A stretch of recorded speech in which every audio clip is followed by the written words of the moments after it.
इस सभागार में मौजूद काशी के एक एक देशभक्त को नमन और इन देशभक्तों को जगाने का काम करने वाले, झिझोड़ने का काम करने वाले कौन?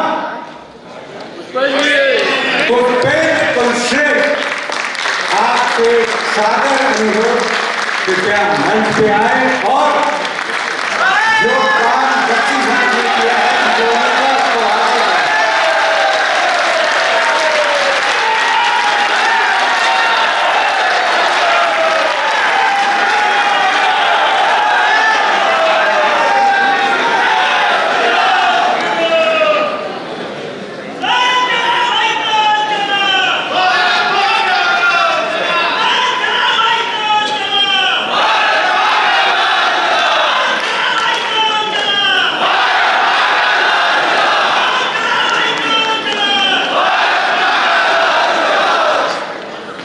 सबका बहुत बहुत धन्यवाद।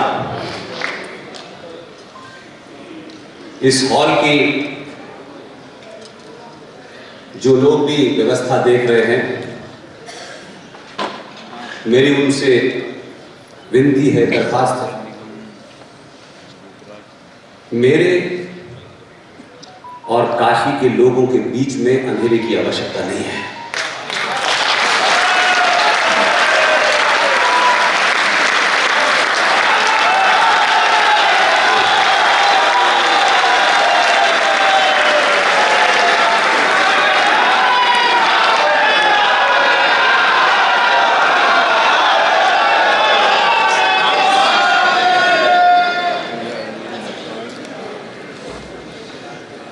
कौन कहता है कि ये बदलाव नहीं है?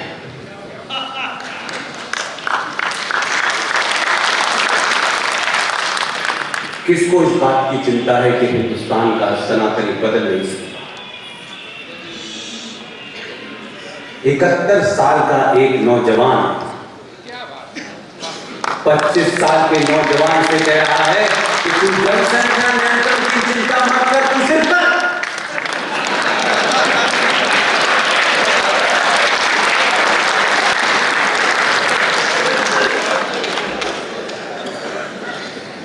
और एक गुरु, आप सब लोगों ने पवन गुरु के नाम से जानते हैं। पवन गुरु साहब कह रहे हैं कि सनातनियों में से डर निकल रहा है। मैं ये नहीं मानता। सनातनियों को डर के मतलब पता चल रहे हैं और आज के दौर में पवन गुरु की जरूरत है, गुरु घंटालों की जरूरत नहीं है।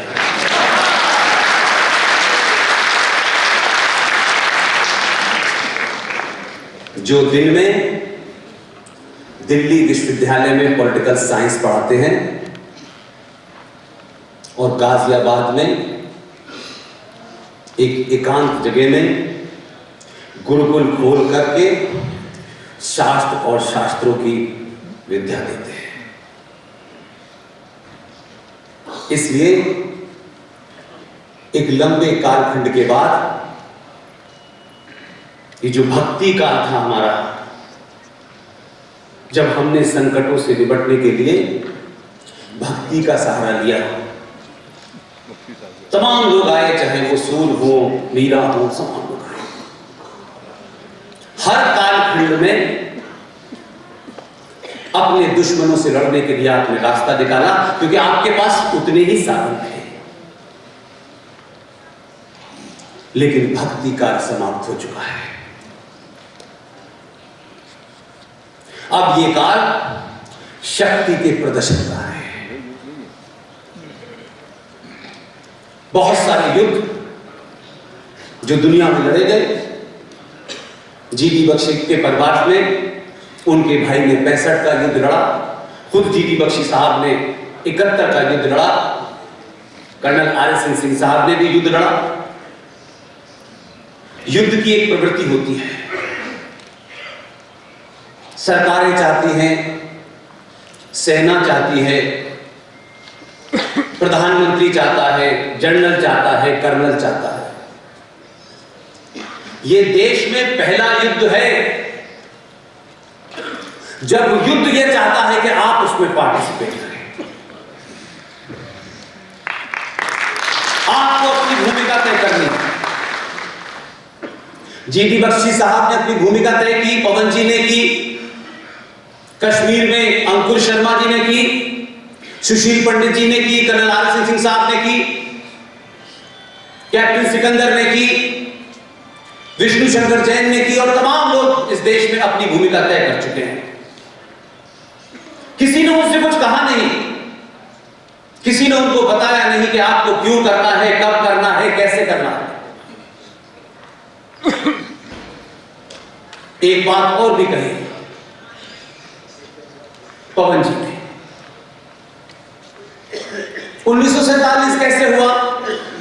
1947 के बारे में बहुत चर्चा होती है। हम सब में से कोई नहीं था। हम आज 1947 के बाद की बहुत सारी घटनाओं के बारे में बहुत सारे तथ्य देते हैं। उसको बार बार याद करने, उस दौर के लोगों को जिन्होंने अपनी भूमिका का निर्वहन नहीं किया, उनको कोसने से अच्छा है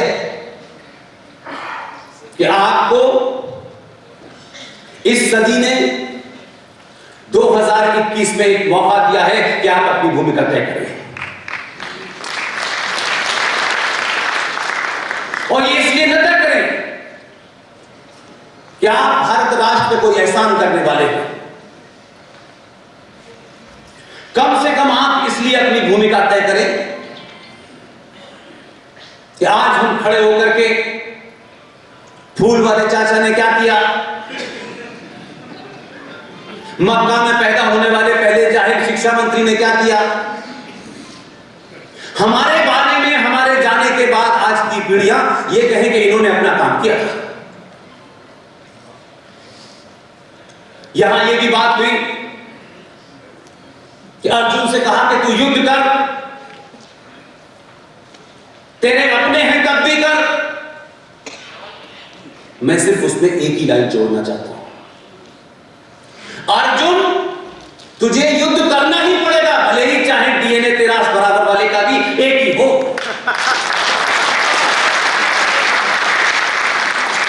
तू हथियार उठा, मार, और इस चिंता में मत परेशान हो कि सामने वाले का डीएनए भी एक है। अगर अपने डीएनए वाले को भी मारना है तो भी तू कर।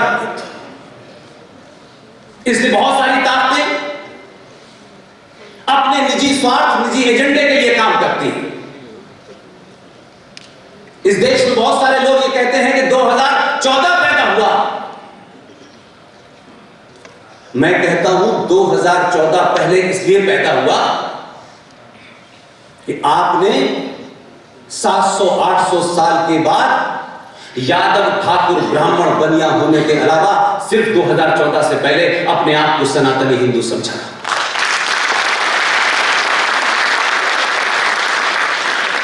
इसमें बहुत कमियां हो सकती हैं, बहुत शिकायतें भी हो सकती हैं,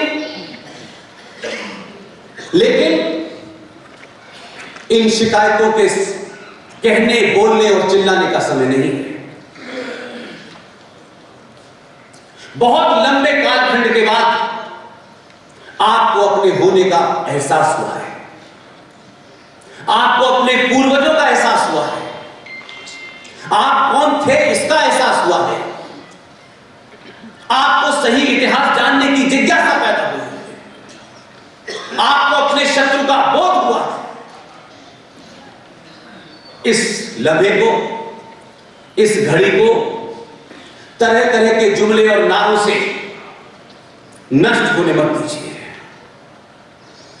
समय मिला है, इसका पूरा सदुपयोग कीजिए। हम सब की कोशिश सिर्फ इतनी है कि 5 साल में जब आपको एक चांस मिले तो घर से निकलते वक्त यह सोच के जाइएगा कि हम जो बटन दबाने जा रहे हैं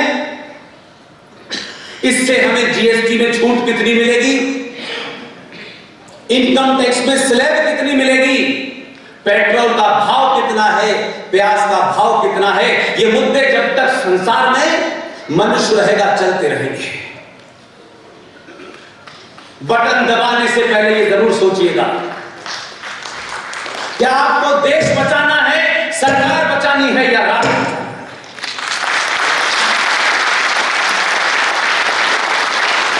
हम बहुत सुनते हैं इस बात को, व्यक्ति से बड़ा संगठन, संगठन से बड़ा देश, देश से भी बड़ा राष्ट्र होता है।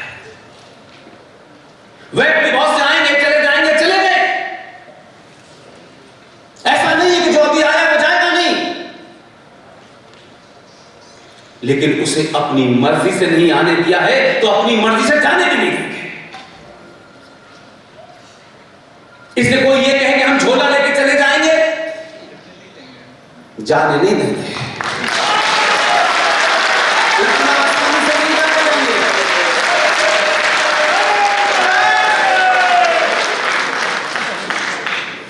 और ये बात तथ्यों पे कह रहा हूं। आप सब जानते हैं कि इस मंच पे जितने लोग बैठे हैं, न इनका किसी राजनीतिक दल से कोई संबंध है, न सत्ता के किसी पद के लाने की दौड़ में है। इन सब के मूल में अगर कोई एक ही चिंता है, उसका नाम है राष्ट्र।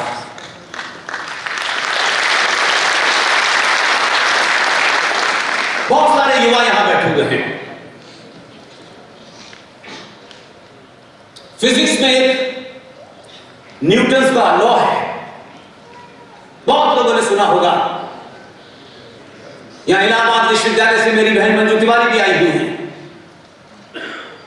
या मुंबई से गोविंद शाह भी यहां आए हुए हैं, या कटक से शंभुनाथ शाह भी आए हुए हैं। कौन सी ऐसी वजह है कि मुंबई से बड़े बड़े धनाढ्य लोग जो सेकंडों में करोड़ों रुपया कमाते हैं, सब कुछ छोड़ करके आपके सभागार में खामोशी से बैठे हैं? हमारे भाषण से उन्हें कुछ मिलने वाला नहीं है। कोई बात जरूर है, कोई आग जरूर है जो उनके अंदर लगी हुई है, इसलिए वो आपके बीच में आए। आपके बीच में पहली बार विष्णु शंकर जैन को आपने सुना होगा। बहुत लोग ये पूछते हैं कि आपकी इस मुहिम का मतलब क्या है, आप चाहते क्या हैं, आपका एजेंडा क्या है, लक्ष्य क्या है।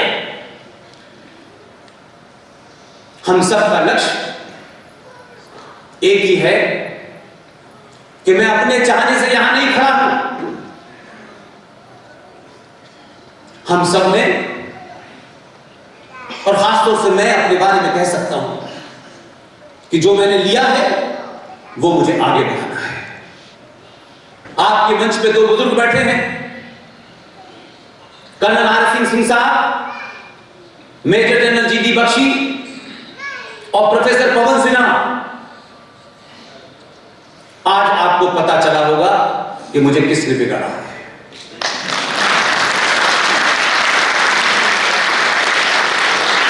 मेरी ये जिम्मेदारी है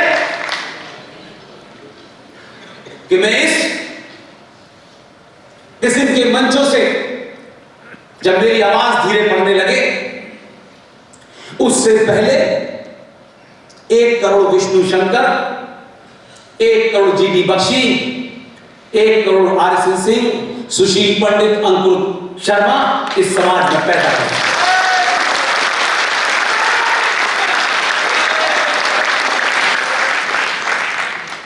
ये बहुत अच्छा लगता है कहते में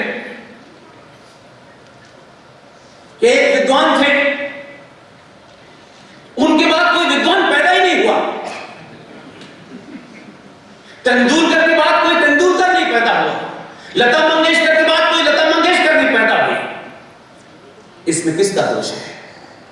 लता मंगेशकर का दोष है कि उन्होंने अपने जीते जी 100 लता मंगेशकर क्यों नहीं पैदा।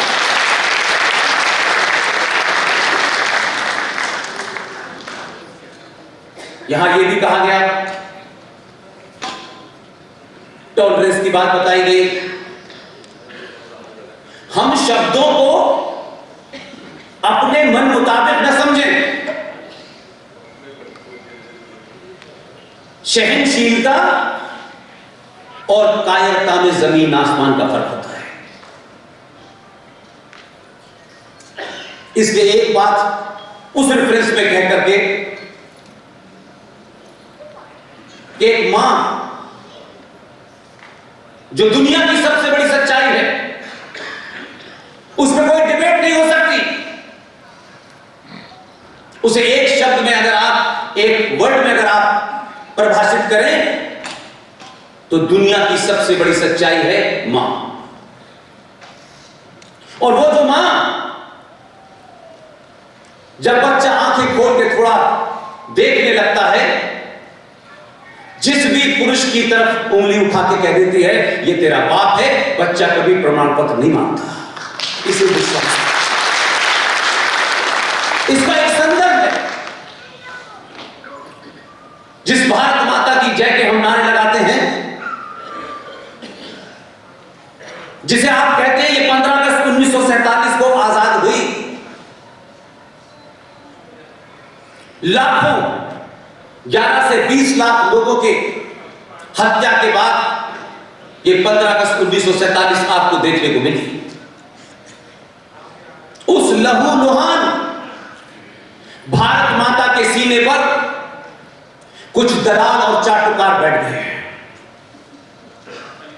जब वो मां ये बताना चाहती थी कि तुम्हारा असली पिता कौन है, उन्होंने शोर मचा के कहा नहीं नहीं नहीं, ये नहीं है, ये है चरखे वाला।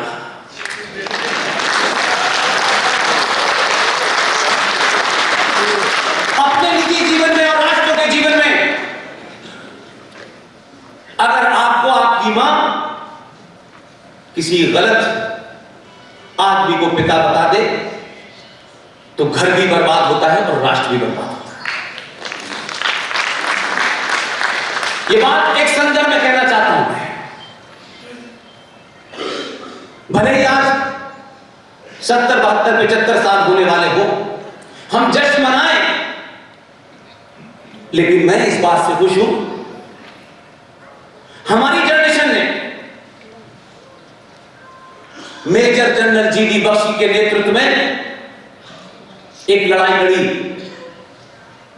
हम उसके बहुत छोटे से सिपाही भी नहीं कह सकते। मेजर जीडी बख्शी ने सुभाष चंद्र बोस के बारे में जो कुछ भी सत्ताओं ने अपने स्वार्थ में छुपा के रखा था, सरकारों को बाध्य किया, उन डॉक्यूमेंट को डीक्लासिफाई किया, और उन डॉक्यूमेंट को डीक्लासिफाई करने के बाद आपको पता चला कि असली बात तो इस देश का सुभाष चंद्र बोस है।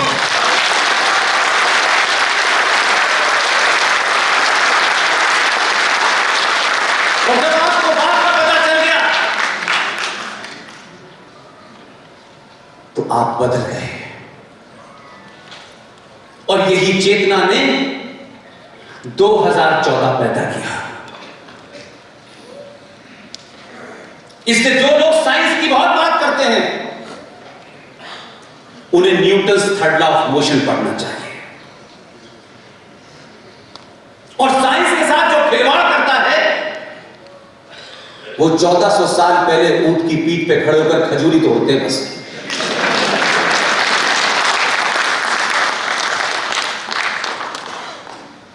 इसलिए कि आपके तथाकथित राष्ट्रपिता ने Newton's third law of motion जो था उसकी परिभाषा ही गलत बताई। फिजिक्स का Newton's third law of motion कहता है every action there must be equal and opposite reaction. उन्होंने कहा कोई एक गाल पे चाटा मारे तुम दूसरा आगे कर देना। वो न्यूटन्स थर्ड लॉ के खिलाफ चले गए।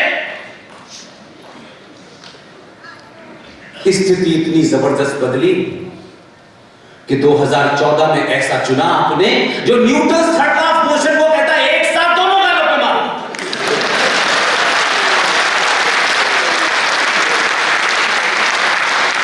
और कितनी ताकत से मारे उतनी ताकत से ही देना, यही सही Newton's third law of motion की डेफिनेशन है। इसलिए मेरा सिर्फ इस बात से कभी मत घबराइएगा कि हमारा डीएनए क्या है। डीएनए की चिंता मत कीजिए। अर्जुन भी कर रहा था, लेकिन जब उसने बाण उठाया तो अपनों का ही नाश किया, क्योंकि वो अधर्म के साथ खड़े थे। कृष्ण के भी कई रूप हैं, भगवान राम के भी कई रूप हैं, लेकिन भगवान राम का जो एक रूप है, जो मैं देखता हूं पार्कों में, बड़े बड़े पंडालों में, भावनाओं से भरे हुए, ऐसी कथा, भगवान राम जंगल से जा रहे थे, उनके पैर में कांटा लगा और मां सीता ने उसको निकाला। ऐसे लग रहा है जैसे दूरदर्शन का ये डायरेक्ट लेकर आपने एक भाव को इतना भावनात्मक बना दिया कि चाहे कृष्ण हो चाहे राम हो, उनका एक पक्ष भावनात्मक तौर से आपने इतना बयान किया कि आप सिर्फ समझने लगे कि यही भगवान राम है। इसलिए मैंने कहा कि पवन गुरु होना इस देश में जरूरी है, गुरु घंटाओं से ज्यादा। उनकी भाषा, उनके तर्क से आपको समझ में आया होगा कि असली गुरु यही है। भगवान राम का वो पक्ष नहीं बताते कि जब वो समुद्र से कह रहे थे कि रास्ता दो, तो उसने कहा नहीं दूंगा। जब उन्होंने तीर कमान उठाया तो नतमस्तक होकर बोला था जल्दी बताइए। इसीलिए कृष्ण जी का भी एक रूप है, जिसे हमारी मां और बहनों को, वो माखन खाते थे, वो चोरी करते थे, वो गोपियों के साथ खेलते थे, वो बांसुरी बजाते थे। यानी कृष्ण जन्माष्टमी में उन्हें सजाया भी ऐसे जाता है कि इसके अलावा कुछ है नहीं। किसी मंदिर में बांसुरी के अलावा सुदर्शन चक्र नहीं दिखाया जाता। ये वही कृष्ण है जो बांसुरी बजाता है, समय आने पे सुदर्शन चक्र भी चलाता है। आपके आइडियल अर्थ थे। आपने अपने इतिहास में झूठे और मक्कार लोगों को पढ़ा। इसके 70 साल में इस देश को जहां जाना चाहिए था वो नहीं गया,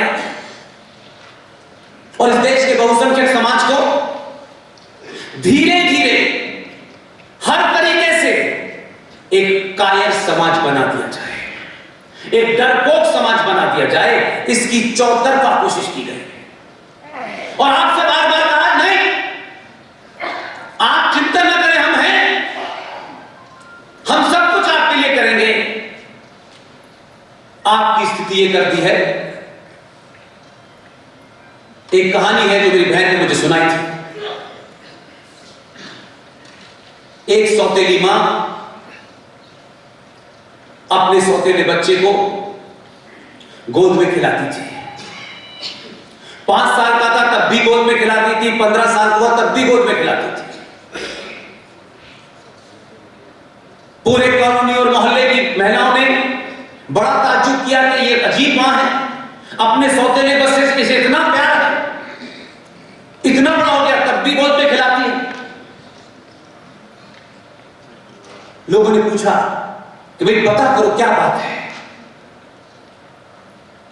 कुछ मोहल्ले की महिलाएं उसके घर गई और उससे पूछा कि बहन ऐसी क्या बात है, इतना बड़ा बच्चा है, वो भी सौतेला है, तुम उसे अभी भी गोद में खिलाती हो। उसने जवाब दिया, मैं इसे गोद में नहीं खिलाती, मैं चाहती हूं कि यह अपाहिज हो जाए। और यह अपाहिज इसलिए हो जाए कि जब मेरी संतान पैदा हो तो उसके सामने ये सिर्फ घुटनों के बल चल के भीख मांगे रिजर्वेशन की। हिंदू समाज को रिजर्वेशन में 2 रुपए किलो चावल, 1 महीने का बिजली फ्री, अपाहिज बना दिया है, लड़ने की क्षमता समाप्त कर दी है। और अब आप सिर्फ सरकारों से रियायत मांगते हैं,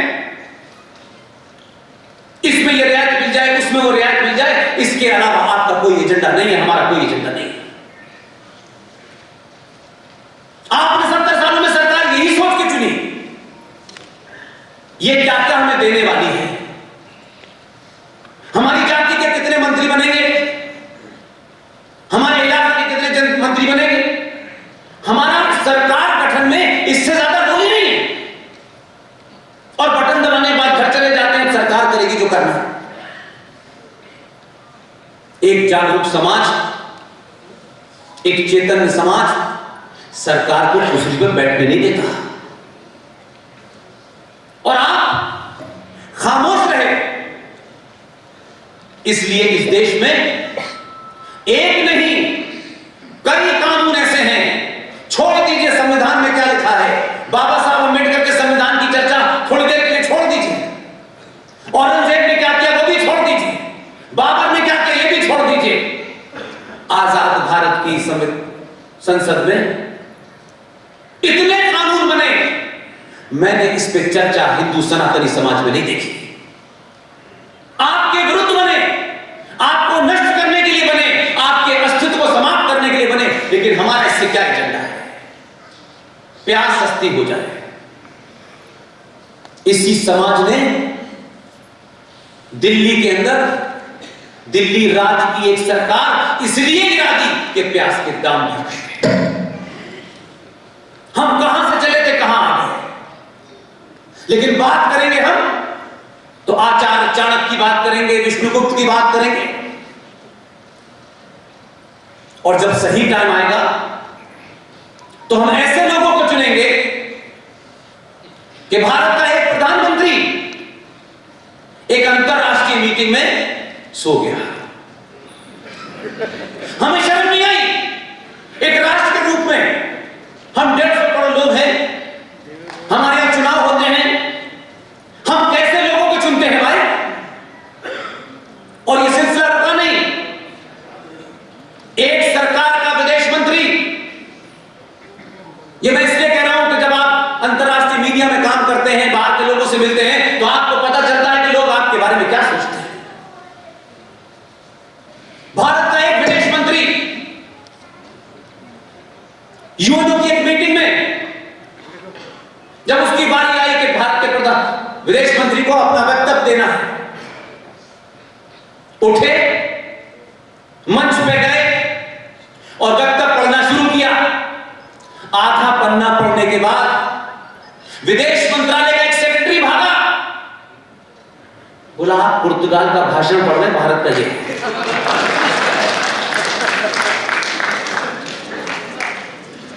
आपको दुनिया क्या समझती थी, आपने दुनिया को ज्ञान दिया, जीरो दिया, सब कुछ आपने दिया, और कहां आया। आप समझते हैं वोट किसी को भी दे दो, लड़की देने से पहले 1000 तरीके के गोत्रों का मिलान करते हैं, देश देने से पहले 1 मिनट नहीं सोचते, 1 मिनट किसी को भी दे देते। इसमें मैं फिर भी कहूंगा जो ज्यादा पढ़ रहे हैं, जिन्हें ज्यादा ज्ञान प्राप्त हो गया है, ये बीमारी उन्हीं में ज्यादा है।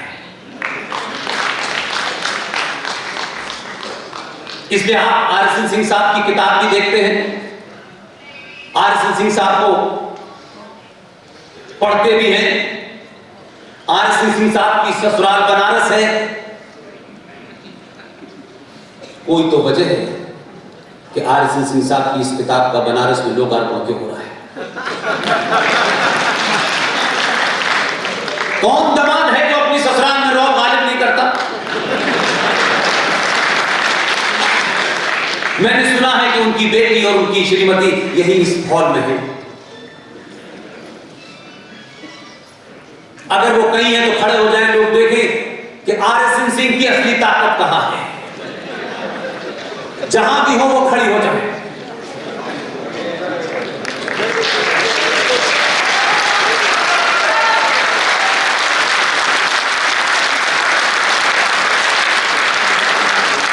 इसलिए अगर घर में शांति रहेगी तो देश में अशांति फैलाने में मजा आएगा। क्योंकि ये युद्ध है और युद्ध चुपचाप नहीं लड़े जाते हैं। जयघोष होता है और उसके बाद जिसके हाथ में जो होता है वो लड़ता है। इसलिए अपने नैरेटिव को ठीक कीजिए। आप में से किसी को हथियार उठाने की आवश्यकता नहीं है। हथियार उठाने के लिए बहुत बड़े लोग हैं, बहुत सारी सेना है। हर बार युद्ध हम कभी ऐसा नहीं हुआ कि इन 4 युद्धों की जिनकी बात जनरल बख्शी साहब ने की है, कभी हम बॉर्डर पर नहीं हारे। देश के अंदर दलालों के कारण हारे। हमने समझौते किए, जीती हुई बाजी को हार में बदल दिया हमने, क्योंकि हमें रघुपत राघव राजा राम, पति के पावन राम, अल्लाह ईश्वर तेरो नाम, सबको सम्मति दे भगवान। बुद्धि उसी की भ्रष्ट हुई थी। जो हमारा भजन है, जो हमारा असली भजन है, अपने स्वार्थ में उसमें अल्लाह को घुसड़ दिया। अल्लाह की घुसना नहीं चाहता, लेकिन हमने आओ तुम भी आओ उस्मान भाई, ये बीमारी हमें है। हमें अच्छा दिखना है, कोई माने या न माने। घर से निकलेंगे लोग क्या कहेंगे, ये कपड़े कैसे पहने लोग क्या सोचेंगे, तिलक लगा के जा रहे हो तुम्हारे बारे में क्या सोचेंगे। बदलाव देखिए। 1995 में एक प्रधानमंत्री थे, पुर्तगाल गए। पुर्तगाल के अंदर वहां के एनआरआईज ने एक छोटा सा मंदिर बनाया था। वहां के लोगों ने कहा कि आप आए हैं, इस मंदिर का इनॉग्रेशन कर दीजिए। उनके ऊपर संविधान इतना हावी था, उन्होंने कहा मैं सेकुलर स्टेट का प्रधानमंत्री हूं, मंदिर का उद्घाटन नहीं करूंगा। 1995 से 1914 इतिहास के पैमाने में एक छोटा सा घड़ी के बराबर होता है। आप जिस दिन बदले तब सत्ता पे ऐसा आदमी बैठा। 2014 में चुनाव जीतने के बाद लोग माइकल जैक्सन की कंट्री में जाके सलाम बजाते हैं सबसे पहले अंकल सैम को। वो नहीं गया। इसलिए जब आपके बीच में कोई आदमी, वो आपकी जाति का है नहीं है, वो छोटा है बड़ा है, वो क्या पहनता है वो क्या खाता है, ये महत्वपूर्ण नहीं है, वो राष्ट्र के लिए क्या करता है यही महत्वपूर्ण है बस।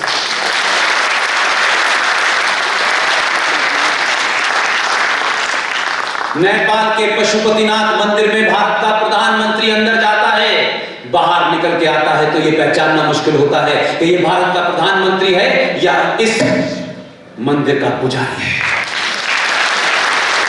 वो तिलक भी लगाया था, गमछा भी डाले था, रुद्राक्ष भी डाले था। उसने चिंता नहीं कही कि लोग क्या कहेंगे। तुम्हें जो सोचना है सोचना, मैं अपनी पहचान तुम्हारे लिए नहीं बदलूंगा। ये छोटी बात नहीं है। उसकी आस्थाएं वो निजी हैं। वो प्रधानमंत्री कार्यालय में बैठेगा तो उसको कार्य दूसरा करना होगा, तब उसकी कोई पहचान नहीं है। और ये सिलसिला मैं अपने जीवन में 25-26 साल के पत्रकारिता के कैरियर में 4-5 लोकसभा चुनाव मैंने देखे। लोग अपने घर में बैठ करके चाहते हैं कि बदलाव हो जाए, नहीं होता। सड़क पर निकलने से पता चलता है कि बदलाव क्या होता है। मैंने कभी नहीं देखा। 5-5 लोकसभा चुनाव मैंने गुजर गए, वही मुद्दे, वही बातें, वही घोषणा पत्र, वही स्टाइल, वही एजेंडा। इस संचार क्रांति ने आपको बदला, इसलिए कुछ सिलसिला ऐसा चल पड़ा है कि कुछ लोगों ने 2014 में कहा ये जीत गया है, इसलिए कि एंटी इनकम्बेंसी हो सकता है। लोग नाराज हो गए हो मनमोहन सिंह से कि वो ज्यादा अच्छे कार्य कर रहे थे। लेकिन आपने पूरी दुनिया को मैसेज दिया है। इसलिए मैं बता रहा हूं कि जीडी बख्शी साहब जब तालिबान की बातें कर रहे हैं और जो तालिबान के रिश्तेदार इस देश में रहते हैं, उन सबको साफ हो गया है कि सनातनी हिंदू 2014 में जो कमी रह गई थी वो 2019 में पूरी कर देता है। इसलिए आप 800 साल के बाद आप ये चाहते हैं कि 10 साल के अंदर सब कुछ हो जाए। ये नहीं हो सकता। प्रधानमंत्री इसलिए बदलता है कि आप बदले हैं, आप अपने स्वार्थों से ऊपर उठे हैं। इसलिए सत्ता पर बैठने वाले को बोध है, उसको पता है हम एक छोटा सा 504 लोगों का परिवार चलाते हैं तो हमारी जान सूख जाती है। करोड़ों अंदर करोड़ों बाहर, हजारों ऐसी बातें जो सार्वजनिक मंचों से देश का प्रधानमंत्री नहीं कह सकता। वो ये नहीं कह सकता कि हमने 25 साल से जहाज नहीं खरीदा है, हम लड़ाई नहीं लड़ सकते, ये वो नहीं कह सकता। इसलिए उसके आने के बाद मैं सिर्फ जिन मुद्दों से मैं आरएसएन, जीडी और मेरे जैसे तमाम 10-15 लोग इस देश में जो दिन रात यही काम कर रहे हैं। अगर 71 साल का आदमी बनारस में ऐसा लग रहा था जीडी बख्शी साहब के बोलने से कि 71 की बहुत शुरू हो गई है। हर बात में ऐसा लगता था कि एक गोला बाहर निकला। ये आज के युवाओं के लिए प्रेरणा की बात है कि आपके बुजुर्ग 25 साल के से कह रहे हैं करो। लिहाजा मैं मानता हूं कि 2019 आपने पैदा किया तो दुनिया को पहली बार एहसास हुआ कि ये इंडिया नहीं है, ये भारत है। ये वो भारत है जिसे दुनिया आपको देखती है, जिससे पूरी दुनिया में आपकी यश पताका फैली हुई है, पूरी दुनिया में आपका गुणगान होता है। इसीलिए दुनिया के लोग आपके यहां आए। इसीलिए उनका ही कहना है, वही कहते हैं, उन्हीं के अखबार कहते हैं, उन्हीं के लोग कहते हैं कि जो इस्लामिक आतंकवाद है जो 1400 साल पहले मक्का से चला था, अगर इससे कोई डिसाइसिव लड़ाई लड़ सकता है उस देश का नाम भारत है।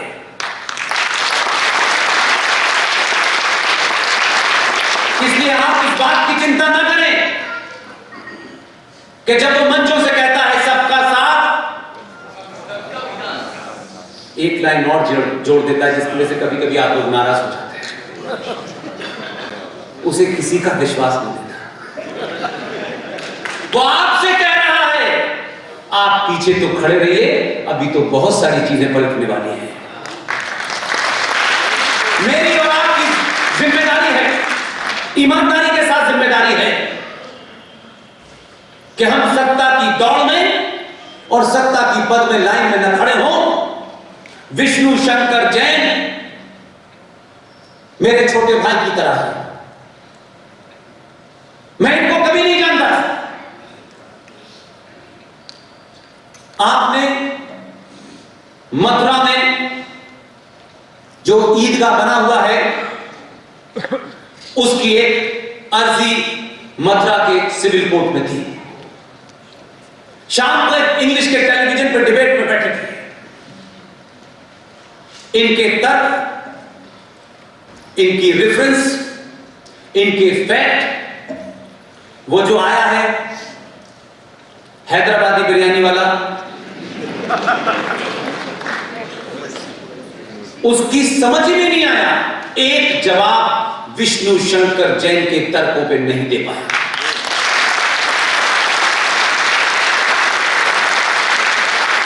एक और है, बॉम्बे में सर पे बाल नहीं है, दाढ़ी पे लंबे बाल है, नीचे लिखा जाता है इस्लामिक स्कॉलर। कभी आपने किसी हिंदू संतमंत के नीचे लिखा देखा ये हिंदू स्कॉलर है? वहां पैदाइशी इस्लामिक स्कॉलर होते हैं, जरूरत ही नहीं पड़ती।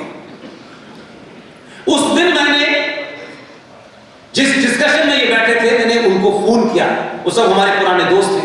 मैंने कहा विष्णु शंकर जैन का फोन चाहिए, नंबर।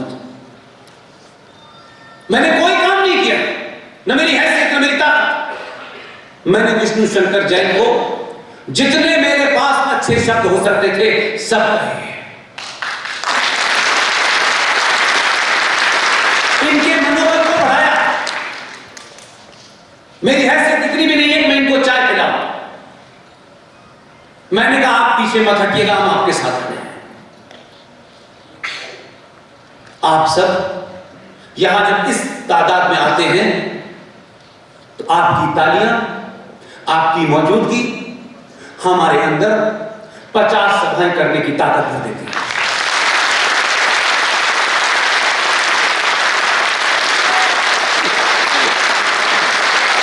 इसलिए इतना ही जरूरी है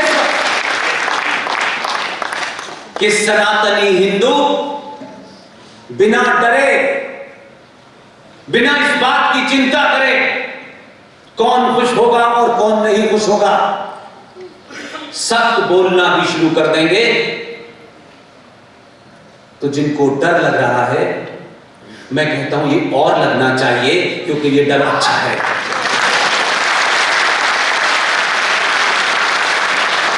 आपको कुछ नई बात नहीं कहनी है।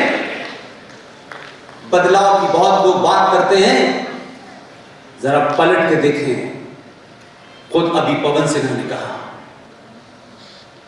इस देश में, खबरें बता रहा हूं, देश का लीडिंग न्यूज़पेपर, नाम नहीं लेकर के उसकी पब्लिसिटी नहीं करना चाहता,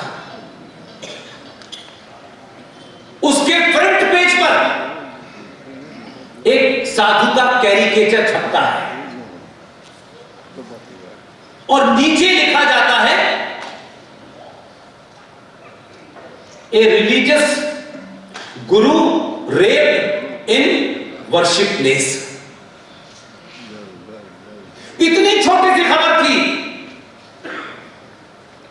खबर पढ़ने के बाद साधु नहीं था, मस्जिद में मौलवी साहब का नाम भी था और रेप भी था।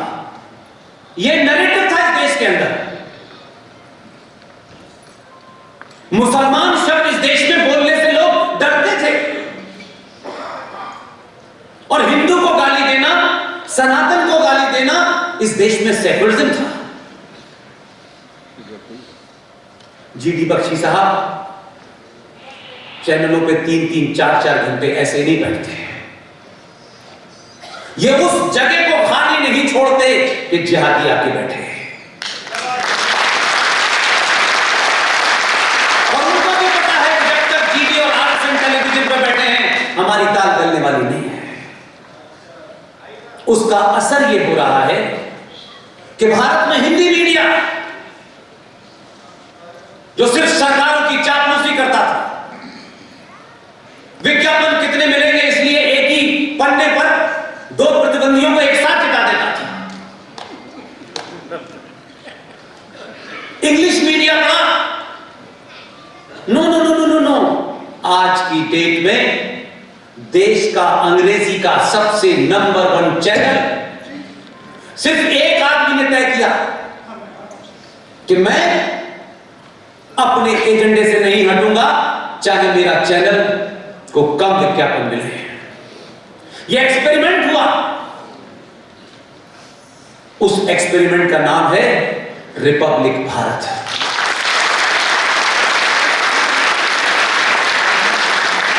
अगर कोई भी है, उसकी क्या जात है, उसकी क्या पहचान है, मेरे से निजी संबंध है या नहीं है, यह महत्वपूर्ण नहीं है। 80 से 100 करोड़ सनातनियों, आपके हाथ में तो वो बटन है कि आप अपने घर से जाए बगैर इस हवा का रुख मोड़ सकते हैं। एक बार अपनी ताकत को पहचानिए। महाराष्ट्र की सरकार में जिस तरीके का जघन्य अपराध किया गया कि सिर्फ इसलिए कि इस अंग्रेजी मीडियम के अंदर राष्ट्रवाद क्या होता है यह अंग्रेजी में समझा रहा है। और लोगों को समझ में आ रहा है। सुबह से लेकर शाम तक उस चैनल पे राष्ट्रवाद राष्ट्रवाद राष्ट्र पहले इतने कहने के बाद अब ये हाल हो गया है कि दूसरे अंग्रेजी चैनल भी अब उसी की तर्ज पे हिंदी का चैनल खोल करके राष्ट्रवाद की बात करने लगे। ये बदलाव है। उसने राष्ट्रवाद को फैशन बना दिया, स्टाइल स्टेटमेंट बना दिया। इसलिए तिलक लगाने से, सिर्फ चोटी बना निकालने से, धोती पहनने से यह आपका वस्त्र हो सकता है, यह चॉइस का मामला है। इसलिए हजारों ऐसे लोग पैदा कर दिए जो पैंट शर्ट में भी संतों का काम कर रहे हैं। तो भूषण वेशभूषा में मत जाइए, तथ्यों पे जाइए, तर्क पे जाइए, लॉजिक पे जाइए, रेफरेंस पे जाइए। और उसका असर यह है कि आपने कहा सिर्फ दिल्ली में क्यों बदलाव होगा। हमारे पास भी एक दीवाना है, हम उस पर एक्सपेरिमेंट करेंगे। आपने किया, वो डंके की चोट पे कहता है, जिस भाषा में समझना चाहते हो उस भाषा में समझा।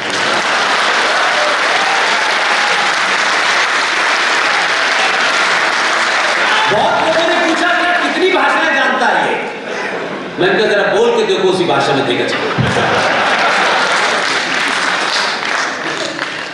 ये बदलाव सिर्फ सत्ता का नहीं है, ये इस देश के सनातनियों के बदलने का दबाव है।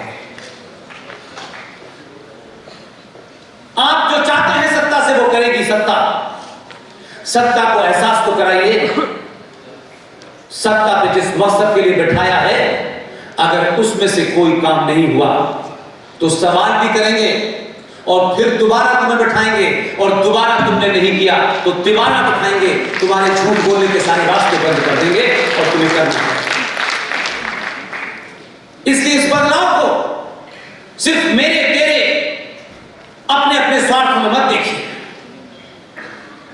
हम सब में से किसी का कोई स्वार्थ नहीं, लेकिन इतिहास में जब वर्णन होगा, अगली जनरेशन आएगी तो कहेंगे लोग स्वार्थी लोगों ने अपने नफे नुकसान के हिसाब से सत्ता को गिरा दिया क्योंकि उनके निजी स्वार्थ नहीं पूरे हो रहे थे। सब कुछ करिए, ब्राह्मण रहिए, ठाकुर रहिए, बनिया रहिए, यादव रहिए, दलित रहिए, जो कुछ होना है रहिए, लेकिन ये जाति की पहचान आपके घर की देरी से बाहर नहीं आनी चाहिए। जब घर की चौखट पार करें, अपने आप को सनातनी समझे, इसके अलावा कुछ न समझे। इसलिए 1400 साल पहले मक्का में एक मजहब पैदा हुआ। उसके पैदा होने की भी डेट है, उसके पैगंबर की भी डेट है। वो कब पैदा हुए कब चले गए। 2000 साल पहले जो आए थे उनकी भी डेट है, उनके मरने की भी डेट है। यह प्रकृति का नियम है, इसे दुनिया का कोई आदमी नहीं बदल सकता। जो पैदा हुआ है वो मरेगा। उसकी मौत किसके हाथों निश्चित है ये पता नहीं है। सनातन न पैदा हुआ है, इसलिए सनातन कभी मर नहीं सकता। अनंत काल तक, जब तक ये ब्रह्मांड, ये सृष्टि, ये यूनिवर्स है, तब तक सनातन रहेगा। और आप आज कहते हैं डीएनए की बात, किसका डीएनए जानना चाहते हैं? जो प्रॉफिट मोहम्मद के, उनके दामाद के नहीं हुए, जिन्होंने प्रॉफिट मोहम्मद के दामाद अली की गर्दन काटी और उससे फुटबॉल खेली, जिन्होंने प्रॉफिट मोहम्मद की बेटी फातिमा का कत्ल किया,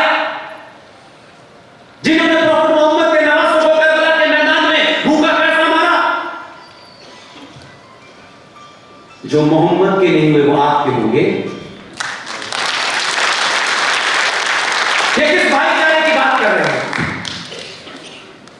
इस भाईचारे में भाई कौन है, चारा कौन है, 70 सालों में पता नहीं चला आपको। अननेचुरल बातें वही लोग करते हैं जो जीवन भी अननेचुरल जीते हैं। प्रकृतियों के नियम से अगर आप अलग हटेंगे तो दिमाग में ऐसे उल्टे सीधे ख्याल आएंगे। सच को सच कहिए। किसी से दोस्ती खोने का डर हो, वो दोस्ती कल खोती हो, आज हो जाए। इसलिए ये समय अगर बदर करने का नहीं है। हमारी किसी किताब में कोई इतिहास का ऐसा पन्ना नहीं मिलता है कि हमने किसी की गर्दन पर तलवार रखी हो और कहा कि नहीं तू हिंदू बन। ये कहते हैं हमें अल्लाह का विश्वास है, होना चाहिए। और कहते हैं रब्बुल आलमीन, ये जो पूरी कायनात है, जो सृष्टि है, इसे कोई शक्ति चला रही है। इसकी मर्जी से पत्ता हिलता है, इसकी मर्जी से बनारस में हजारों लाख लोग जीडी बख्शी आरिफ सिंह साहब को सुनने आते हैं। उसकी मर्जी से सब कुछ होता है, ये उनका यकीन है, हमारा भी यकीन है। लेकिन उनका यकीन 2014 के बाद टूट क्यों गया? जब उसकी मर्जी से सब आए थे तो उसी की मर्जी से आदि आस्तीन का कुर्ता पहनने वाला भी आया। उसी कुरान मजीद में लिखा है, साफ साफ लिखा है, ये मुनाफिक मक्कार आपको छोटे भाई का पजामा बड़े भाई का कुर्ता पहनने वाले नहीं बताएंगे, ये नहीं बताएंगे, ये मुनाफिक है। उसी में लिखा है, वो फरमाते हैं कि मैंने तुमको जमीन पर भेजा है, कुछ उसूलों से तुमको पाबंद किया है। अगर इन उसूलों से भटके, इससे तुम हट गए, तो याद रखना मैं किसी और को भेजूंगा जो तुम्हें रास्ते पे ले आएगा। हम कुछ नहीं कर रहे, हम तो तुम्हारे कुरान पे यकीन कर रहे हैं। उसने अल्लाह ने 2014 में भेजा, उसने तुम्हें समझाया, नहीं माने, बहुत सवाल उठाए। विदेशों से मिलकर कुछ लोग लगे थे हत्या कराने। इशरत बहन भी यहां आई, सौरभ भाई भी यहां आए। अल्लाह इस बात से बड़े दुखी हैं कि इनको मैंने समझाने के लिए एक शरीफ आदमी भेजा था, ये उसकी बात ही नहीं सुन रहे। उन्होंने 2019 में एक और भेजा। अब भी समझ जाओ। एक सवाल पूछता था बहुत, भगवान राम की मां कहां गई थी? भारत माता डायन है, उसके सूबे में भी एक फकीर भेज दिया है।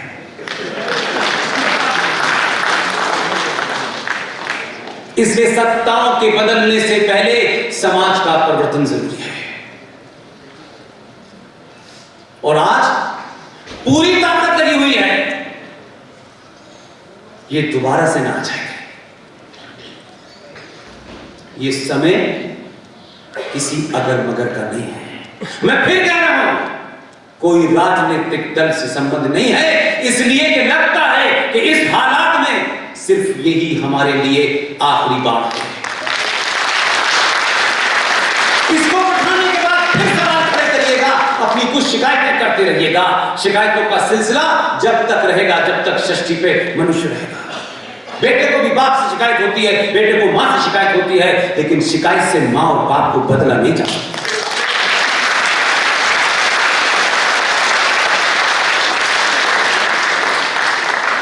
इसलिए आंतरिक खतरों में बहुत सारे ऐसे खतरे हैं। इसलिए 1946 का रिजल्ट और 16 अगस्त 1946 को यूनाइटेड बंगाल के अंदर शहीद हुसैन सोहरावर्दी का डायरेक्ट एक्शन जरा याद कीजिए। 16 अगस्त 1946 को बंगाल के सूबे में डायरेक्ट एक्शन किया। 15,000 हिंदुओं का एक तरफा नरसंहार हुआ और मात्र 1 साल के बाद पाकिस्तान 21 लाख लोगों की लाशों पर पड़ गया। हम जानना नहीं चाहते, हम सुनना नहीं चाहते, हम अवॉइड करना चाहते हैं, क्योंकि हम चाहते हैं कि हम देखें ना, न देखेंगे तो उससे शेर भाग नहीं जाएगा। और फिर हमने वही रट लगाना शुरू की, तरह तरह के नए नए जुमले लाए जा रहे हैं। जब सनातनी हिंदू समाज अपने होने पे गर्व करने लगा है, अपनी पहचान से शर्माता नहीं है, तब कुछ लोग आपको अजीब व गरीब किसका पाठ पढ़ा रहे हैं, किसी गलतफहमी का शिकार मत होइए। बहुत आए बहुत गए, ये ध्यान रखिएगा। ये लम्हा आपको हजारों साल तक आपके खोए हुए पुरुषार्थ को जगाएगा। इसलिए आपकी खामोशी, आपकी चुप्पी ने और सारे समाज का सत्ता पर निर्भर हो जाना कि सत्ता ही की यह जिम्मेदारी है कि वो शाम को आके गृह मंत्री आपका घर पूछे कि पंडित जी आप ठीक से सो गए, मैं जाऊं। हमारी अपेक्षा ये है और बहुत जल्दी है, रातों रात है, ऐसा नहीं होता।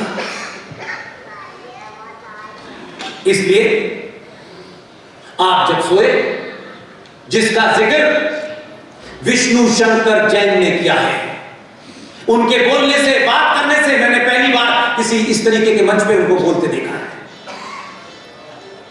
मुझे लगता था कि पता नहीं पब्लिक स्पीकिंग में वो कितना बेचारे घबरा ना जाए, but I am proud of you. जितने बेहतरीन अंदाज में, शब्दों के सिलेक्शन में, शब्दों की मर्यादा का ध्यान रखते हुए विष्णु शंकर जैन ने अपनी बात कही है, आई एम हाईली इम्प्रेस्ड। और हम सबका मकसद यही है, ये आज के बाद आपको हर मंच पे नजर आएंगे।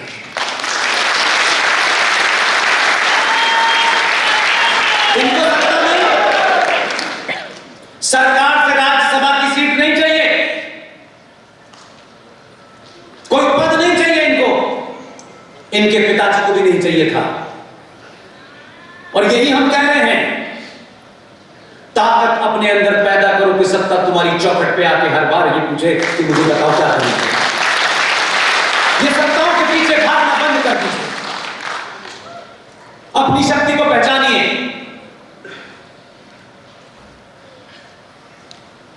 जो मुंबई में बैठ करके तरह तरह की फिल्में बनाते हैं, कभी कोई तांडव बनाता है, कभी कोई पीके बनाता है, और आप शिकायत करते हैं। आप अपनी शक्ति को पहचानिए माय डियर, आपको शिकायत करने की आवश्यकता नहीं है। सामूहिक तौर पर फैसला लें। बाहुबली जैसी फिल्में देखेंगे, बाकी देखेंगे नहीं, जो हमें अपने इतिहास का बोध कराती है, हमारे अंदर शौक पैदा करती है। भारत की महिलाएं, मेरी मां बहनें, जिस दिन ये तय कर लेंगी कि कुछ सालों के लिए सोना नहीं पहनना है, सिर्फ लोहा पहनना है, सब ठीक हो जाएगा।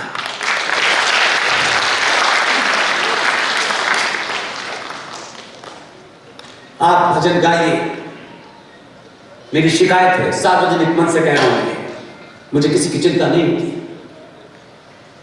हजारों लाखों लोगों के आस्थाओं को आप भजनों के माध्यम से, कीर्तन के माध्यम से, राम कथा के माध्यम से इकट्ठा करते हैं। हजारों गांव की भोली भाली महिलाएं राम कथा सुनने जाती हैं। ये राम कथा करते करते ये मौला कहां से पैदा हो जाता है। ये किसको मूर्ख बनाते हैं आप? आपसे किसने कहा है सेकुलर होने के लिए? ये झूठ बोलने के लिए आपसे किसने कहा है? आप इनका बहिष्कार करिए। इसलिए आपके समाज में बहुत सारे पुरुषार्थी मौजूद हैं। आपने चाहा तो ये 10, 15, 20 जो है करोड़ों में तब्दील हो जाएंगे। इसलिए आप जय श्री राम का नारा उस वक्त तक न लगाएं जब तक काशी में नंदी के सामने जो कचरा पड़ा है वो साफ न हो जाए।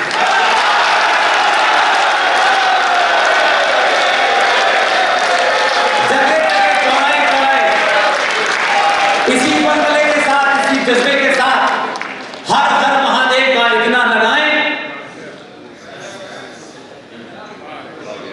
कि वो कचरा ढह जाए।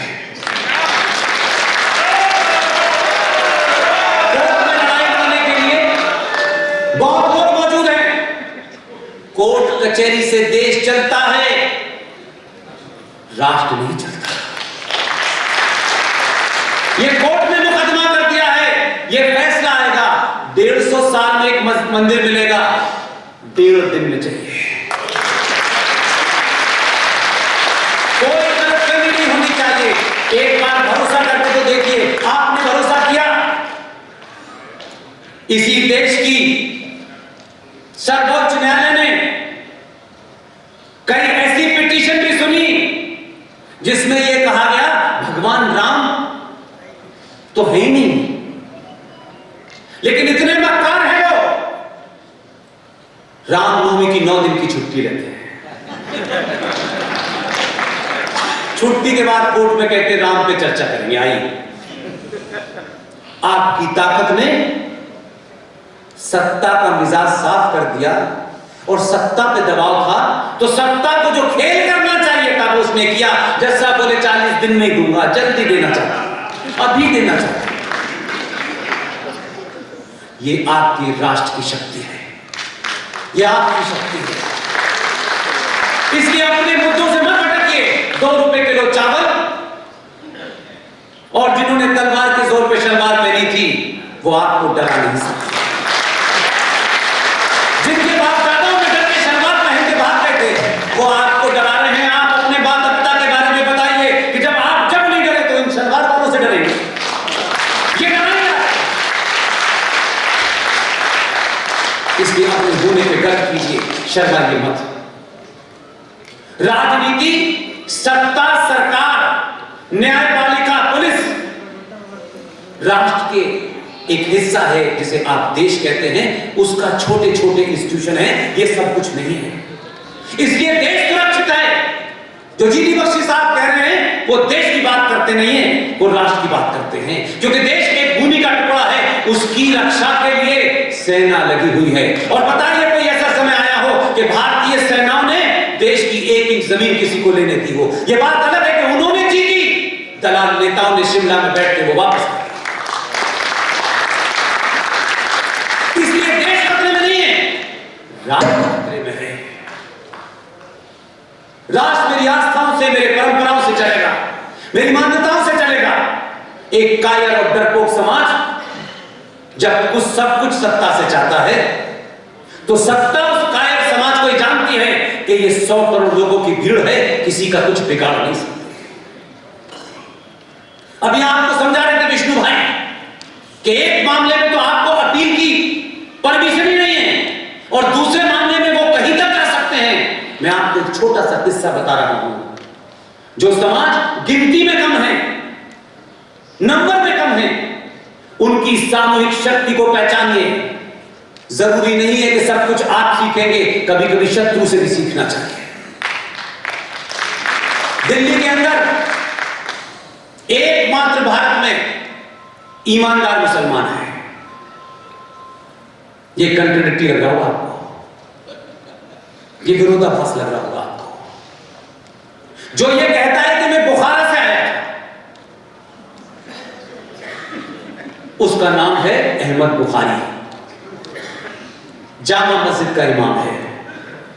मैं सिर्फ आपको कल की घटना, परसों की घटना, 10 दिन पुरानी घटना इसलिए बताता हूं कि मैं अगर औरंगजेब के बारे में बात करूंगा तो इरफान हबीब कुछ लिख देगा, उसे आप पढ़ के कंफ्यूज होंगे, उसे ठीक करने की मेरा टाइम नहीं है मेरे पास। अहमद बुखारी के ऊपर 65 FIR, जिसमें कम से कम 8 या 10 में नॉन बेलेबल वारंट है उसका। दिल्ली राज्य में एक एक्सट्रीम सेकुलर महिला का शासन था। हाई इस गुंडे को अरेस्ट कीजिए, क्योंकि 100 करोड़ होने का भाव किसी को पता ही नहीं था। उन्होंने कहा ये भेड़ चाले से कोई फर्क नहीं पड़ता, इसमें यादव है, इसमें ठाकुर है, इसमें बनिया है, इसमें ब्राह्मण है, इसमें हिंदू नहीं है। हाई कोर्ट के ऑर्डर के बाद दिल्ली पुलिस ने शीला दीक्षित सरकार के दौर में कोर्ट में एफिडेविट की भाषा बता रहा हूं मैं आपको, उसमें लिखा अगर हमने इनको गिरफ्तार किया तो दंगा हो सकता है। आज तक गिरफ्तार नहीं हुआ। वो जानते हैं काले कोट वाले कि वो सवाल नहीं करेंगे, उनके लिए कोर्ट वोट की कोई वैल्यू नहीं है। लेकिन आप जरा अपने मन में सोचिए कि आपको अपने जाति पे कितना घमंड है। इसी देश में एक विदेशी महिला के इशारे पर तमिलनाडु में सनातन हिंदू धर्म का एक शंकराचार्य रात के अंधेरे में 1:30 बजे उन्हें पुलिस बलात्कार के केस में पकड़ती है, जेल ले जाती है, बंद कर देती है और कुछ दिन बाद उनकी मृत्यु हो जाती है। मैंने इस देश में एक प्रोटेस्ट नहीं देखी। आप अपने शंकराचार्य के लिए नहीं खड़े हो सकते, आप उसके लिए सड़कों पे नहीं निकल सकते, इसलिए जुडिशरी भी आपसे डरती नहीं है। इसीलिए वो हिंदुत्व की परिभाषा तय करती है। देश चलाने का काम सरकार का है, प्रधानमंत्री का है, राष्ट्रपति का है, कैबिनेट का है, पुलिस है, सेनाएं हैं।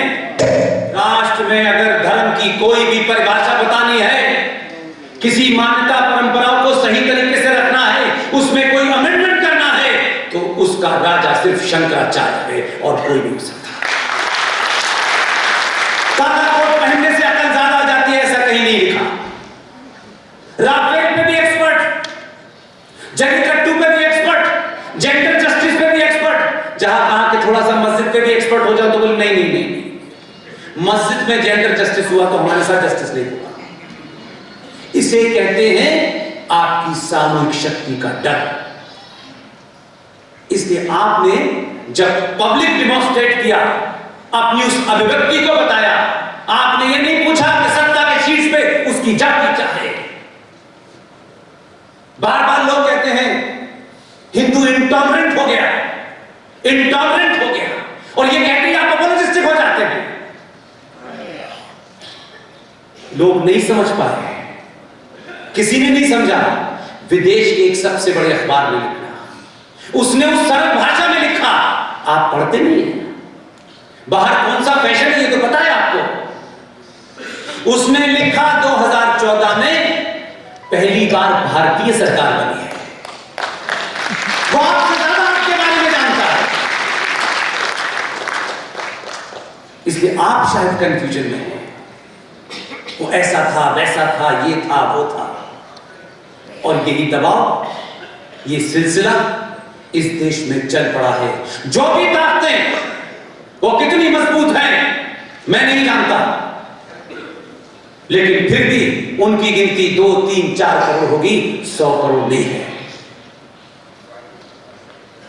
जीडी बख्शी साहब ने यहां शंख के साथ जितने मिसाइल और बम दागे हैं, ये कोई आसान काम नहीं है। इस उम्र में लोग इस वक्त तक सो चुके होते हैं। अगर ये सब लोग यहां पहुंचे हैं और इन्होंने मुझे बिगाड़ा है, तो हजारों को बिगाड़ने की जिम्मेदारी मेरी है। हम आपसे कोई ऐसी बात नहीं कहेंगे कि आप सहिष्णु हैं, आप इंटॉलरेंट हैं। जो भी कहता है वो मक्कार है और धूर्त है।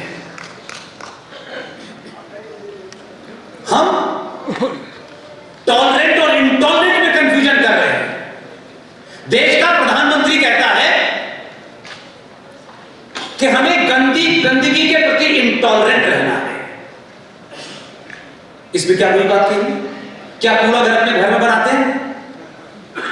क्या घर में गंदगी में रहते हैं? लेकिन आप सिंबॉलिक चीजों पे जाते हैं जो उसका मकसद जीडी बख्शी समझ गए। इस देश में जो कचरा है, मानसिक तौर पे उसके खिलाफ लड़ाई लड़ी है। जो इस देश को गंदा करने पे तुले हुए हैं, जिनका ख्वाब है अल्लाह जाने कौन सी किताब पढ़ी हुई है, दिन भर शौक है मुसलमान बनने का रहता है, दिन भर चलते फिरते उठते मुसलमान मुसलमान मुसलमान, इस्लाम, कुरान, शरिया, दारुल हरब, दारुल इस्लाम, सब चाहते हैं। क्या चाहते हैं? हमसे पूछो, मूर्खों, जाहिलों, 1400 साल में सुई नहीं बनाई तुमने, सुई नहीं बनाई।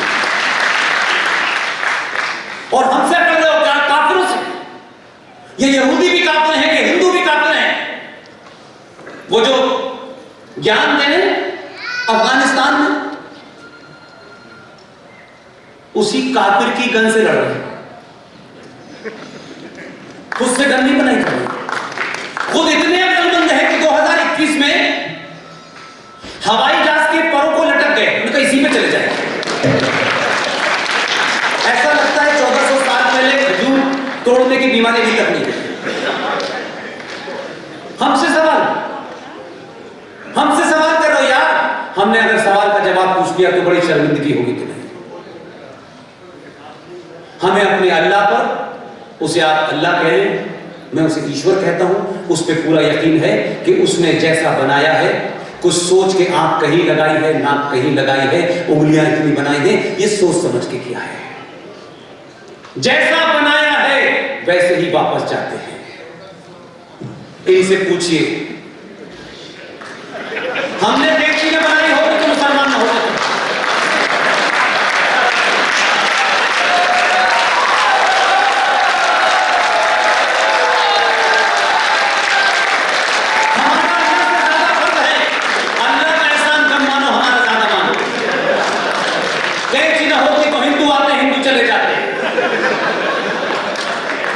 हमें मार रहे हो, हमें तलवार से डरा रहे हो।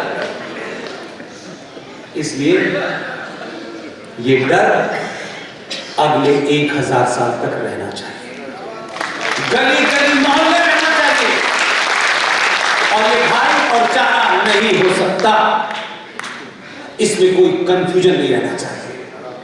इंडिविजुअल लेवल पे आपकी किसी की दोस्ती हो सकती है, वो एक अलग इशू है, लेकिन राष्ट्र के आड़े में दोस्ती आएगी तो वो कल नहीं अभी होगा। मुझे किसी का दिल नहीं जीतना। अब भारत के सनातनियों का दिल उन्हें जीतना है जिन्हें यहां रहना है, और किसी का। इसलिए आखिर में अपनी बात खत्म करता हूं। हिंदू पुरुषों को अगर बनना है तो बाहुबली बने, अगर हिंदू बहन बेटियों को, मां को कुछ बनना है तो देवसेना बने। कोई अगर मगर नहीं, कोई कंफ्यूजन नहीं। यह 1970 के दशक की फिल्म नहीं है, यह 2020 के दशक की फिल्म है। अपनी सही कैरेक्टर चुनिए अपने घर से। जो आपको बहुत शौक था, कुछ घनाट लोगों को बड़ा शौक होता है। जैसे ही एक शराब कंपनी का कैलेंडर आता है, हर धनाट आदमी उसकी तस्वीर अपने घर में लगाना चाहता है। अब किंगफिशर का कैलेंडर लगाना बंद कर दीजिए। इस देश में वो कैलेंडर कुछ पागलों ने, कुछ दीवानों ने अपना घर बेच के छापा है। भारत की पार्लियामेंट में 1957 के अंदर जब भारत का फूल कैसा हो, पेड़ कैसा हो, तिरंगा कैसा हो, जानवर क्या हो, पक्षी क्या हो, तब ये आवाज उठी कि भारत का कैलेंडर क्या हो। तो बहुत लोग बोले ये तो ठीक है। उन्होंने कहा नहीं, भारत सदियों से सनातन रहा है, सेकुलर रहा है। यहां किसी मजहब के रहनुमा से, चाहे वो 2000 साल का पुराना हो, चाहे 1400 साल का हो, उसके नाम से कैलेंडर कैसे चलेगा? फूल वाले चाचा दबाव में आ गए। तत्काल प्रभाव से दबाव था, उस वक्त भी लोग थे। उस दबाव में तत्कालिक तौर के ऊपर पर एक कैलेंडर सुधार समिति बनाई गई। यह बात मैं इसलिए बता रहा हूं कि ऐसा नहीं है कि आपके पीछे माजी में पार्लियामेंट में आपके बहादुर लोग नहीं थे, आपने उनको चुना नहीं, क्योंकि मां ने गलत पिता बता दिया था। बाकायदा बहस हुई, प्रोफेसर साहब देश के जाने माने साइंटिस्ट, उनकी देखरेख में 7 लोगों की कमेटी बनाई गई। इलाहाबाद विश्वविद्यालय के फिजिक्स के, मैथमेटिक्स के टीचर बनाए गए। महाराष्ट्र के एक अखबार केसरी के संपादक को उसका सदस्य बनाया गया और कहा कि आप इसके ऊपर रिपोर्ट दीजिए। 1 महीने में उन्होंने अपनी रिपोर्ट दी और यह कहा कि भारत का कैलेंडर सत्य सनातन से होना चाहिए, सत्य संपत से होना चाहिए। कुछ लोग उठ गए टोपी वाले, ये कैसे हो सकता है? तर्कों से, तथ्यों से उनकी बोलती बंद कर दी और फूल वाले चाचा अपनी बात कह नहीं पाए। इतना दबाव बनाया तर्कों के साथ कि भारत के दोनों सदनों ने पूर्ण बहुमत से भारत के सरकारी कैलेंडर को इस बात की इजाजत दी कि जो भी कैलेंडर अब से भारत सरकार छापेगी वो सत्य संवत से होगा। आप सोते रहे, आपने सवाल नहीं पूछा, इसलिए मैंने कहा कि आपकी जिंदगी में 2 रुपए किलो चावल और बिजली का बिल माफ हो जाना ही सब कुछ था। कुछ दीवानों ने सब कुछ छोड़ के ये काम किया। कैलेंडर छप के आ गया, रिजर्व बैंक इंडिया को कागज दिया, रिजर्व बैंक इंडिया ने सारी चीजें मांगी। उन्होंने कहा ये हमें पता नहीं। हमने कहा ये संसद का पास किया हुआ कानून है, इसकी खिलाफवर्जी आपको जेल में डाल देगी, ये किसी सरकार के ऑफिस में नहीं हुआ है।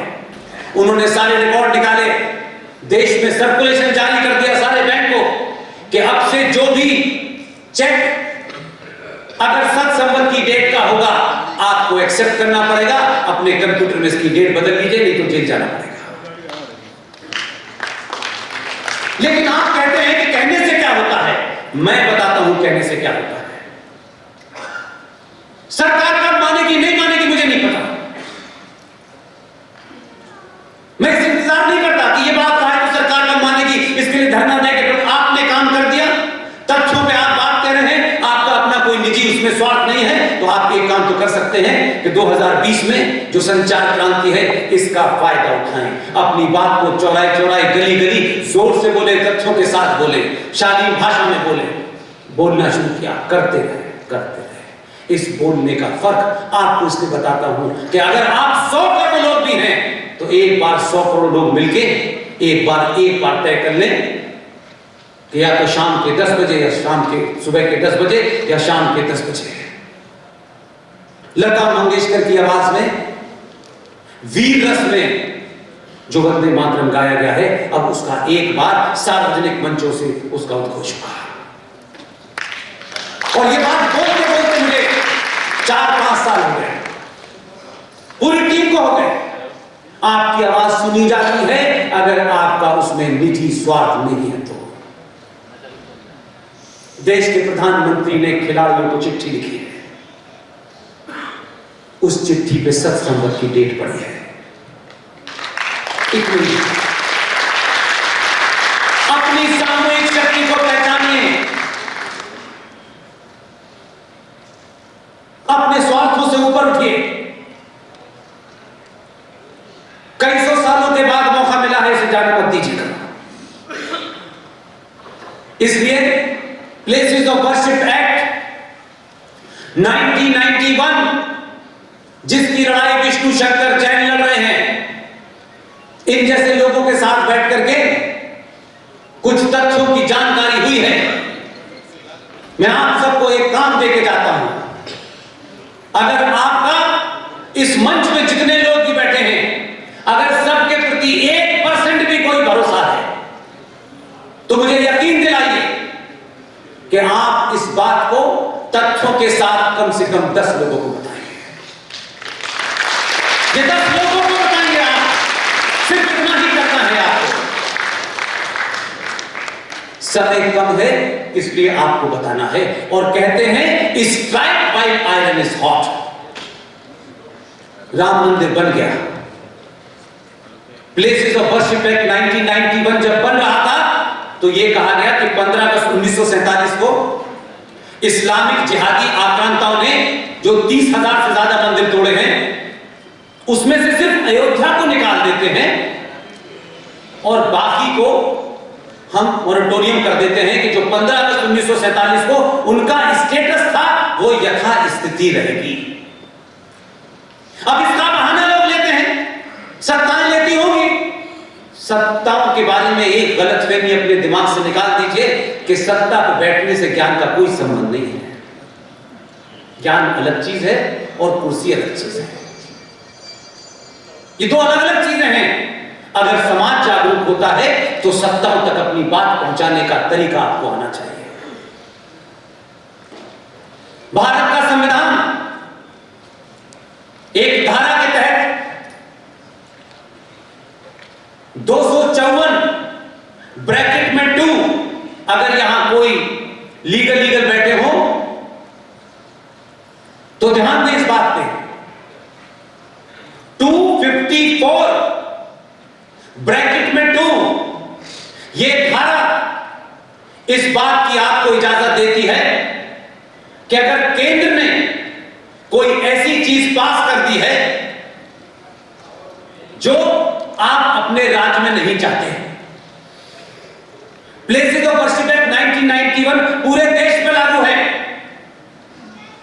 लेकिन 254 ब्रैकेट में 2 ये धारा आपको एक रास्ता देती है कि आपकी राज्य सरकार, इत्तेफाक से यहां भी जो लोग हैं गेरुए वस्त्र में, दिल्ली में भी हैं, और आपके सामने यह संकट नहीं है कि राष्ट्रपति कोई दूसरा है, वो भी सब कुछ संवैधानिक कह रहा हूं मैं। आप उत्तर प्रदेश में चुनाव की घोषणा होने से पहले इतना शोर मचाइए और राज्य सरकार से कहिए 254 ब्रैकेट में 2 इस धारा के तहत विधानसभा में एक प्रस्ताव लाइए, यह संवैधानिक है, और इस प्रस्ताव में कहिए कि प्लेसेस ऑफ वर्शिप एक्ट 1991 से उत्तर प्रदेश को बाहर कर दिया जाए।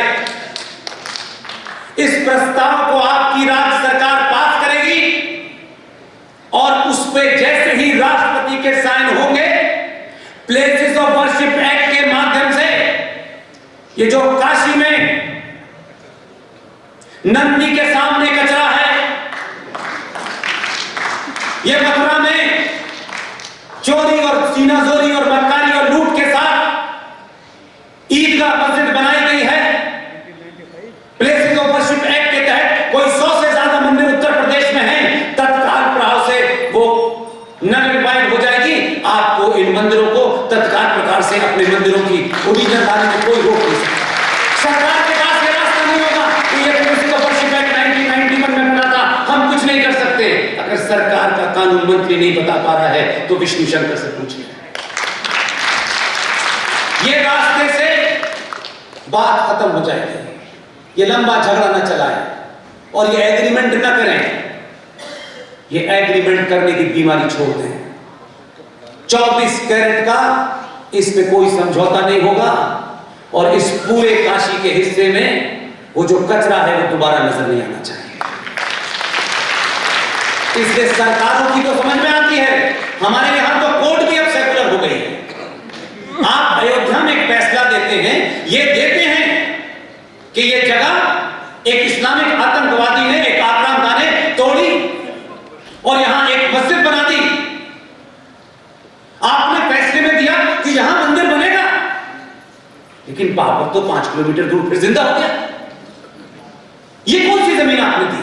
कभी सुना है आपने कि जिसने कत्ल किया हो, सजा होने के बाद ये कत्ल वाले से कि नहीं ऐसा है कि तुम्हें दोबारा से शादी करने की इजाजत देना चाहो? जो कातिल है वो कातिल है, उसे सजा मिलेगी। ये कंपनसेशन कब से हो गया? ये तो सरकारी काम होता है, कोर्ट कब से करता है? इसलिए बहुत सारी लड़ाई है, लेकिन सबसे बड़ी लड़ाई के बारे में जो बात विष्णु शंकर कह रहे हैं, इसको 10 लोगों से शेयर करें। ये हॉल, ये बिल्डिंग, ये राष्ट्र जिसे आप सुबह से शाम पूजते हैं, नमन करते हैं, यह आपके हाथ से जा चुका है। संसद में कानून ऐसा पारित कर दिया है, आपको तो उस पे लड़ाई लड़ने का भी रास्ता बंद कर दिया है। जिन्होंने आपकी जमीन लूटी है, जो आपकी जमीन पे कब्जा दिखाना चाहते हैं, उनसे कोई कागज नहीं मांगा जाएगा, आपसे पूछा जाएगा और आपसे कोर्ट नहीं कह सकती, आपसे जो आपके कातिल हैं वही आपके मुंसिफ भी हैं। किस गलतफहमी के शिकार हैं? भाई भाई में झगड़ा हो रहा है, 100 गज जमीन इधर हो गई तो मर्डर हो रहा है, 100 गज जमीन उधर हो गई तो सालों मुकदमे चल रहे हैं। ये राष्ट्र की जमीन ही आपके पास नहीं है, इसकी लड़ाई नहीं है। इसलिए जीडी बख्शी साहब ने दोबारा से शंख इसलिए नहीं बजाया था कि यादव साहब के हमें रेस्पिरेटरी सिस्टम चेक करना था कि 3.25 मिनट तक वो कैसे बजाते हैं। ऐसे लोग जो आज भी शंख ऐसा बजाते हैं कि उस शंख को सुनने के बाद महाभारत जैसा माहौल बन जाता है। ऐसे लोग, यादव जी जैसे लोग, इनसे मिलिए, इनको जानिए, ये ताकतवर रहें और जब ये बुजुर्ग होने लगे तो ऐसे हजारों शंख बजाने वाले पैदा करके जाएं। इसकी चिंता समाज को होनी चाहिए। सरकार इनको तनख्वाह देती है, नहीं देती है, इनका घर का कैसे खर्चा चलता है, ये किसी सरकार का काम नहीं है, ये समाज का काम है। इनके बारे में पता करें, कौन है, कहां रहते हैं, क्या करते हैं, कैसे जीवन चलाते हैं, क्या ये 10 बच्चों को ट्रेनिंग दे सकते हैं, उसमें क्या खर्चा आ सकता है, ये समाज जिम्मेदारी है। और ये जो पुलिस खड़ी हुई है, ये पुलिस, इसके बारे में भी विचार करें। ये किसी न किसी के भाई हैं, किसी न किसी के बाप हैं, किसी न किसी के पति हैं। जो इस देश में हो रहा है, जो गली गली हो रहा है, जो कश्मीर में हो रहा है, जो केरल में हो रहा है, जो बंगाल में हो रहा है, सनातनी और जिहादियों के बीच में एक ही दीवार है जो ये वर्दी पहने हुए हैं। जो मोदी के पत्थर को आज तक मानना चाहते हैं, ये दीवार बनकर उसको रोक रहे हैं। आपकी जिम्मेदारी है। सरकार ने इनकी तनख्वाह कितनी बढ़ाई, सरकार ने इन्हें क्या दिया, ये सरकार को छोड़ दीजिए। 100 करोड़ सनातनी ये सोचें, ये पुलिस हमारी रक्षा के लिए है। इन पे उठने वाली गोली जो हमारे सीने तक आएगी, वो इनके सीने पे लगती है। ये सरकार के तौर पे किसी गोली से मारे गए, आपने कहा 50 सरकार ने 2000 कंपनसेशन दिया और चले गए, नहीं। इस समाज की जिम्मेदारी है कि वर्दी के अंदर जो सनातनी है वो मजबूत दिखे। सरकार क्या करेगी, नहीं करेगी, आप अगर जरा जरा सा भी सोच लेंगे, इनकी हिम्मत इतनी मजबूत होगी कि दलाल और जिहादी बंदूक इधर नहीं चलाएगा। इसलिए इनका भी आपको जिम्मेदार और इनकी जगह नहीं है। बॉर्डर से जब कोई शहीद आता है तो हम देश भर में उसका जुलूस निकालते हैं, लेकिन इनके यहां गोली लगने के बाद उसका कफन दफन कैसे हुआ ये भी नहीं जानना चाहते। आपकी सुरक्षा में जो लोग लगे हैं उनके सामूहिक जिम्मेदारी आपकी है। आप जाइए दिवाली में, होली में, जो 24-24 घंटे ड्यूटी करते हैं, कभी इनके घर जाके भी मिठाई दे आइए, क्योंकि डीएम साहब के यहाँ को इतना बड़ा पटोरा ले जाते हैं, क्योंकि जितना बड़ा देना होता है उतनी बड़ा नीचे कागज पे काम लगा होता है। ये जो काम कर रहे हैं वो डीएम एसएसपी नहीं कर सकता। आपने हम सबको सुना, धैर्य के साथ सुना। ट्रस्ट इंडिया फाउंडेशन के बनारस के जितने भी लोग हैं जिन्होंने इस प्रोग्राम को इस मुकाम तक पहुंचाने के लिए पिछले 2 महीने से मेहनत की है, वो और उनके तमाम दोस्त और तमाम सारे लोग जिन्होंने आज इतनी बड़ी सभा बनारस में बुलाई, इतने वृद्ध लोग, इतने प्रबुद्ध लोग, इतने ज्ञानी लोगों के बीच में हमारी बात रखने का मौका दिया। मैं सुनील जैन साहब को, उनकी पूरी टीम को, अनिल यादव साहब को, मल्होत्रा साहब को और तमाम वो सारे लोग जो इस पूरे प्रोग्राम के पीछे हैं, उनको मुबारकबाद देता हूं, उनका शुक्रिया अदा करता हूं और बार बार ये कहता हूं कि कोई वजह है हम अपनी मर्जी से यहां नहीं आए, कोई वजह है अपनी मर्जी से। इन्होंने भी उसका ये माध्यम बने कि कहा कि बनारस से ही जयघोष होना चाहिए। हमने भी कहा बहुत दिन हो गए नंदी की आंखें सूनी पड़ी हैं, इसकी आंखों में चमक आनी चाहिए, इसलिए कचरा जल्दी हटना चाहिए। बहुत